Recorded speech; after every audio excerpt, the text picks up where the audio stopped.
check of the weather in Brittany. It was just a gloomy, dreary, rainy day today.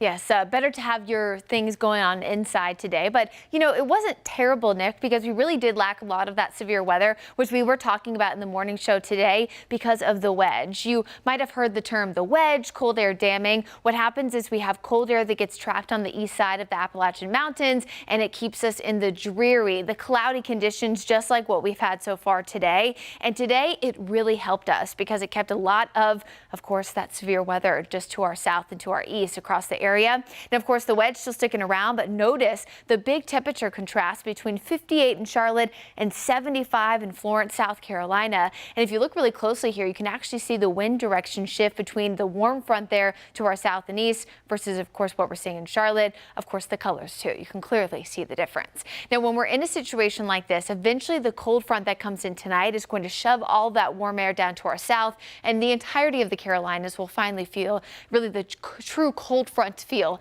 as we enter into the overnight hours to tomorrow, but it really digs in heading into Monday and Tuesday. We'll get to that in just a second.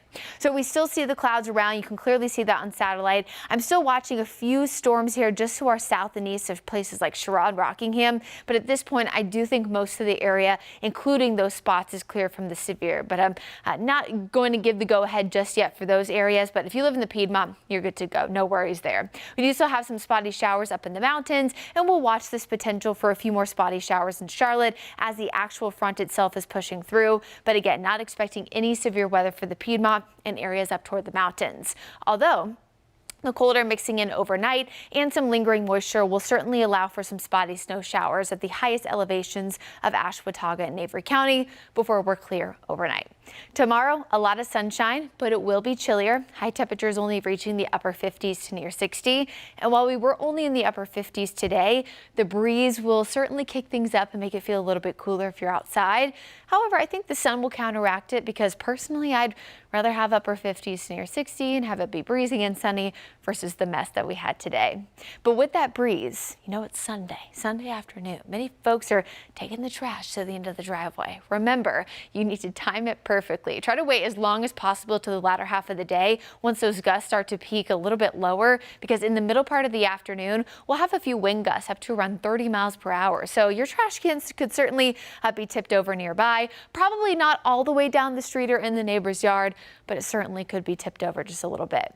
Now, with the winds picking up, we are going to see the pollen levels up a little bit too. Keep in mind, of course, the tree pollen's a little bit more aggressive this time of year. Well, what do you think happens when it's windy? Of course, all that pollen kind of mixes up in the air. So even though it is a little bit cooler, we're still expecting those levels to be a little bit higher tomorrow before going back to a more normal pattern by Monday and Tuesday with some of that cooler air in place. Now, when it comes to the cool air, it's really not going to be as noticeable in the afternoons, but it really will in the mornings. We're going to see temperatures plummet both Monday and Tuesday to around 35 Monday morning and 33 on Tuesday morning. Nick, I hope you're listening if you're going to be up early on your birthday, because these temperatures are going to be a little bit colder than average for this time of year, but we very often do see frost and freeze potential well into April even. So seeing it in March is really not abnormal at all. But when we have really warm Februarys and really warm Januarys, people get excited, they start planting. So just be mindful. If you've already started to plant that garden, please make sure to bring your plants inside or cover them up, because we're going to have some chilly starts Monday and Tuesday. Certainly the opportunity for some patchy frost, but no worries, Nick. 70 degrees in the afternoon on your big day. Temperatures eventually returning in your Guy Roofing 7-day forecast back to the mid to upper 70s by Thursday. We eventually mix in our next chance of rain by late next week, but you know, the slightly cooler air we're seeing tomorrow is not lasting too long. We are back in those well above average temperatures by about this time next week. Look, I might break out the shorts that afternoon for the special occasion on Tuesday. You know, I always say spring is like those days where you're bundled up like crazy in the morning, and then in the afternoon you're like in shorts and a t-shirt. And I think that is the epitome of what we'll see on Tuesday. Thanks, Brittany.